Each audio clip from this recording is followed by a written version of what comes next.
बच्चों हमारा आज का जो चैप्टर चल रहा है उसका नाम क्या है, द एड्रेस। अभी तक के 2 भाग हम पढ़ चुके हैं। जो आखिरी भाग था, दूसरा भाग था, उसमें हमने क्या जाना, हमने मिसेस डॉर्लिंग के बारे में जाना। और क्या जाना भाई, कि वो धीरे धीरे इस लड़की के घर का सामान लेके जा रही थी और वो इसके लिए वो ये कह रही थी कि भाई युद्ध के कारण अगर आपको ये जगह छोड़ के जानी पड़ी तो मैं आपका सामान संभाल के रखूँगी। अब आगे क्या होगा, मिसेस डॉर्लिंग क्यों नहीं पहचान रही इस लड़की को, इसका कारण तो हमें नहीं पता, पर जाना पड़ेगा कि नहीं पड़ेगा? जी बिल्कुल पड़ेगा। चलो करते हैं चैप्टर शुरू। Meanwhile, I had arrived at the station without having paid much attention to things on the way. तो क्या हुआ, उसी दौरान ये सारी जो मैं बातें याद कर रही थी अपनी माँ के बारे में, मिसेस डॉर्लिंग के बारे में, उन सब को मैं सोचते सोचते उसी दौरान क्या हुआ, मैं पहुँच गई, अराइव कर गई, मैं पहुँच गई कहाँ पे, स्टेशन पे। Without having paid much attention to the things on the way, और मैंने ज़्यादा ध्यान नहीं दिया उन सारी चीज़ों के बारे में जो कि रास्ते में आई थी। विदाउट हैविंग पेड मतलब ज़्यादा ध्यान नहीं देना, अटेंशन, अटेंशन मतलब ध्यान ना देना। I was walking in familiar places again for the first time since the war. मैं वो जो जानी पहचानी परिचित सी जो जगह ही थी, है ना, सारी जो जानी पहचानी जगह थी उनमें उनसे होते हुए चल रही थी। और कब चल रही थी? For the first time since the war, युद्ध के बाद पहली बार मैं उस परिचित जगह से होते हुए गुजर रही थी।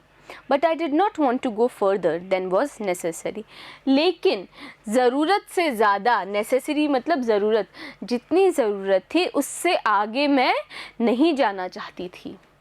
I didn't want to upset myself with the sight of streets and houses full of memories from a precious time. मैं खुद को दुखी नहीं करना चाहती थी, अपसेट नहीं करना चाहती थी, मतलब मैं खुद को दुखी नहीं करना चाहती थी। फिर से उन परिचित जगहों को देखकर, परिचित कौन कौन सी बच्चों, स्ट्रीट्स, उन परिचित सड़कों को और घरों को देखकर, उनके ऊपर नज़र मारकर, साइट मतलब उनको देखकर मैं खुद को दुखी नहीं करना चाहती थी। और ये लड़की दुखी क्यों होती? Full of memories from a precious time, इसलिए दुखी होती बच्चों क्योंकि ये जो सड़कें थी और ये जो घर थे वो क्या थी बच्चों, पुरानी यादें थी, मेमोरीज थी, यादें थी उस कीमती वक्त की, प्रेशियस टाइम की, उस कीमती वक्त की। In the train back, I saw Mrs. Darling in front of me again, as I had the first time I met her. तो जब जो ट्रेन थी मैं वहाँ पे बैठी तो क्या हुआ, मेरे को एक बार फिर से नज़र आया मिसेस डॉर्लिंग का चेहरा, और उसी तरीके से जिस तरीके से मैं मिसेस डॉर्लिंग से पहली बार मिली थी। अब कैसे मिली थी बच्चों पहली बार, ये तो जानना ही पड़ेगा ना। चलो, It was the morning after the day my mother had told me about her. तो ये उस अगली सुबह की बात है जिसको एक दिन पहले की, मतलब जब मेरी माँ ने मुझे बताया था किसके बारे में, मिसेस डॉर्लिंग के बारे में, उसके अगले दिन की सुबह की बात है। I had got up late, मैं लेट उठी थी, एंड कमिंग डाउन स्टेयर्स, और मैं सीढ़ियों से नीचे आ रही थी। डाउन स्टेयर्स मतलब मैं नीचे आ रही थी। I saw my mother about to see someone out, मैंने ये देखा कि मेरी माँ किसी से बात कर रही हैं और उस व्यक्ति को क्या कर रही हैं बच्चों, सी समवन आउट मतलब उसको बाय बाय बोल रही हैं, है ना। अपन बोलते हैं ना बाय बाय बोलने के लिए क्या करते हैं भाई, हम तो गेट के पास खड़े हो जाते हैं। तो क्या कर रही थी, वो जो व्यक्ति था, जो दूसरी महिला थी कोई, वो जाने वाली थी और मेरी माँ उनको दरवाजे पर बाहर छोड़ने गई थी। बाय बाय याद रहेगा ना, सी समवन आउट। हर बार जब भी ये चीज़ देखो तो याद करना इस बाय बाय वाले फ्रेज़ को कि भाई बाय बाय बोल रहे हैं मतलब दरवाजे पे आकर अलविदा कहने गई थी मेरी माता। A woman with a broad back, वो जो महिला थी जिसको मेरी माता अलविदा कहने गई थी, उस महिला के साथ में क्या था बच्चों, उनकी जो कमर थी वो कैसी थी, काफ़ी ज़्यादा चौड़ी थी। There is my daughter said my mother, तो मेरी माँ ने मुझे देखा और क्या बोला कि ये मेरी बेटी है। She beckon to me, beckon मतलब इशारे से बुलाना, तो मेरी माँ ने मुझे इशारे से बुलाया। The woman nodded and picked up the suitcase under the coat rack. तो उस महिला ने क्या किया, उस महिला ने हाँ में सर हिलाया, नॉडेड, याद है ना, हम पहले वाले वीडियो में भी पढ़ चुके हैं, नॉडेड मतलब भाई सर हाँ में हिलाना। और क्या किया, पिक्ड अप द सूटकेस, उस सूटकेस को उठाया, उस बस्ते को उठाया, और वो कहाँ था, under the coat rack, coat rack के नीचे रखे हुए बस्ते को उठाया, और उस महिला ने क्या किया भाई, हामी में गर्दन हिला दी। शी वोर अ ब्राउन कोट, उस महिला ने भूरे रंग का कोट पहना हुआ था, एंड अ शेपलेस हैट, और एक अनाकार सी हैट पहनी हुई थी, टोपी लगाई हुई थी जिसका कोई खास आकार नहीं था। Does she live far away? I asked. तो मैंने पूछा क्या ये महिला दूर रहती हैं? Seeing the difficulty she had going out of the house with the heavy case, और मैंने ऐसा क्यों पूछा, क्योंकि मैंने ये देखा कि उस महिला को बहुत मुश्किल हो रही थी, डिफ़िकल्टी हो रही थी, बहुत मुश्किल हो रही थी उस भारी बस्ते के साथ में घर से बाहर निकलने में। Had going out of the house, उसको मुश्किल हो रही थी घर से बाहर जाने में, विद द हैवी केस, इस भारी बस्ते के साथ। In Marconi street, said my mother, number 46, remember that. तो मेरी माता ने क्या बोला, मेरी माता ने बोला कि ये महिला कहाँ रहती है, मार्कोनी स्ट्रीट। बच्चों याद रहेगा आप लोगों को भी, मार्कोनी स्ट्रीट में ये महिला रहती हैं और उनका घर नंबर है 46। इसे याद रखना, रिमेंबर रखना मतलब याद रखना। ये बात किसने बोली, भाई मेरी माँ ने बोली, उस लड़की की माँ ने बोली। आई हैड रिमेंबर्ड इट, और मैंने इसे याद रखा था, रिमेंबर रखा था, इसे याद रखा था। But I had waited a long time to go there, पर मैंने बहुत ज़्यादा इंतज़ार किया था वापस से उस घर में जाने के लिए। Initially after the liberation I was absolutely not interested. तो शुरुआत में लिबरेशन के बाद, लिबरेशन यानी कि जो आज़ादी का जो आंदोलन था उसके बाद में मेरे को ज़रा भी, एब्सोल्युटली ज़रा भी इंटरेस्टेड नहीं थी, ज़रा भी दिलचस्पी नहीं थी in all that stored stuff, उस सारे इकट्ठा किए हुए सामान में। और वो इकट्ठा किया हुआ सामान था किसका बच्चों, इसी लड़की की माता का सामान था। पर भाई आज़ादी के बाद में मेरी कोई दिलचस्पी नहीं रही किसमें, उस सारे इकट्ठे किए हुए सामान में। And naturally I was also rather afraid of it, और मैं कैसी थी, मैं इस सामान से थोड़ी सी डरी हुई भी थी, अफ्रेड भी थी। अफ्रेड ऑफ बीइंग कन्फ्रंटेड, तो कन्फ्रंट करने का मतलब क्या होता है बच्चों, पूछताछ करना। तो मैं इस चीज़ से भी डरी हुई थी कि मेरे को उन सारी भावनाओं को क्या करना पड़ेगा, उन सारी भावनाओं का सामना करना पड़ेगा, कन्फ्रंट करना पड़ेगा, उसका सामना करना पड़ेगा। With the things that had belonged, उन चीज़ों के साथ में जो कि संबंध रखती थी, बिलोंग्ड थी, संबंध रखती थी, to a connection that no longer existed.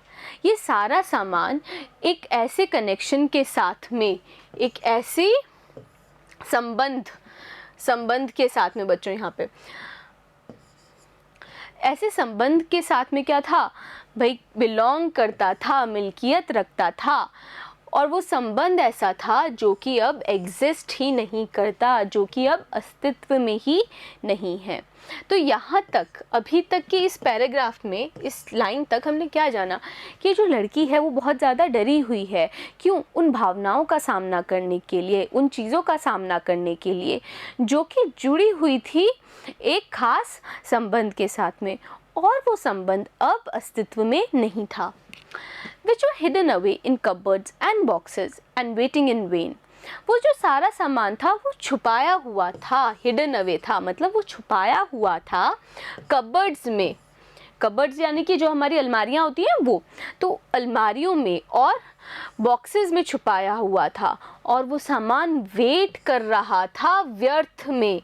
Waiting in when मतलब व्यर्थ में वो सामान इंतज़ार कर रहा था, until they were put back in their place again.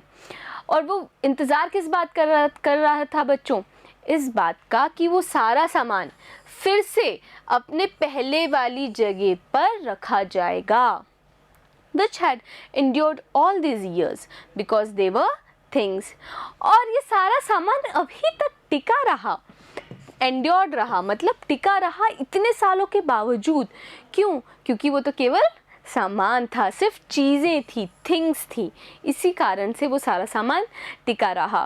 तो ये बच्ची क्या बता रही है, ये अपनी उन भावनाओं के बारे में बता रही है कि क्यों वो ये सारे सामान को देखने में ज़्यादा दिलचस्पी नहीं ले रही थी, क्योंकि उसको डर था बच्चों कि भाई ये सारा सामान उसको फिर से उन सारी भावनाओं के साथ में क्या करेगा, उस सारी भावनाओं का सामना करने को मजबूर कर देगा।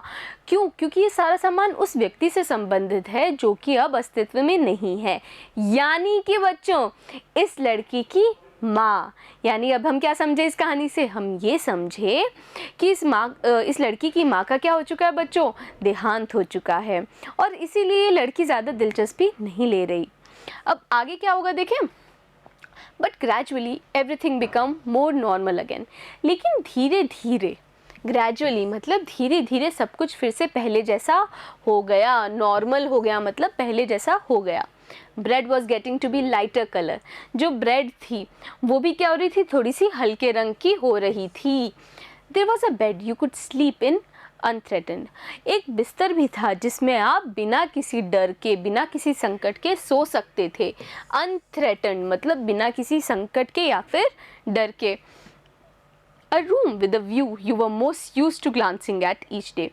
और एक ऐसा कमरा जिससे आप क्या देख सकते थे बच्चों, एक नज़ारा देख सकते थे, अ व्यू, है ना, एक नज़ारा देख सकते थे जिसके तुम आदी थे, यूज्ड टू थे, आदी थे ग्लांसिंग के, देखने के आदी थे। एक ऐसा आपको नज़ारा देखने को मिलता था अपने कमरे से जिसको देखने के आप आदी थे।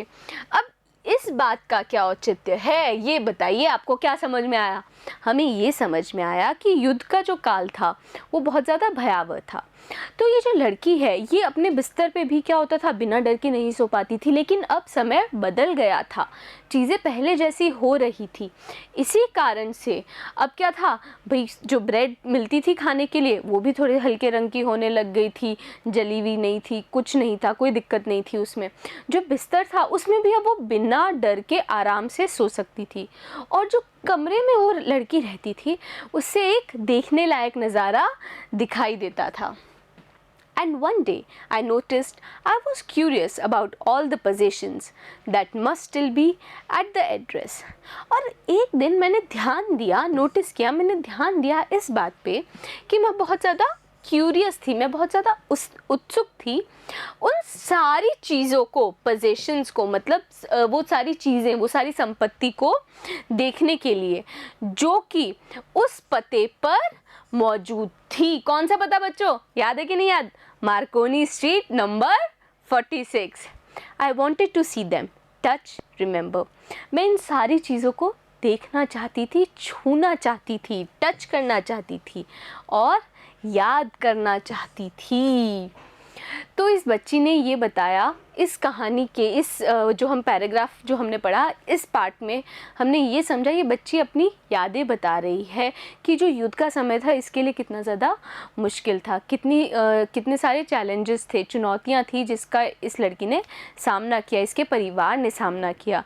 और उन्हीं सारी चीज़ों के कारण, क्योंकि इस लड़की की माँ का देहांत हो गया था, वो उन चीज़ों को देखने में, याद करने में कोई दिलचस्पी नहीं रखती थी। पर एक दिन उसकी रुचि जागृत हुई और उसको क्या लगा कि भाई उसे वो सारी चीज़ों को देखना, छूना और सारी बातें याद करना चाहिए। अब क्या वो ऐसा कर पाएगी? जानने के लिए क्या करेंगे? बिल्कुल देखेंगे हम इसी वीडियो का अगला भाग। बने रहिएगा मेरे साथ, मिलते हैं अगले वीडियो में।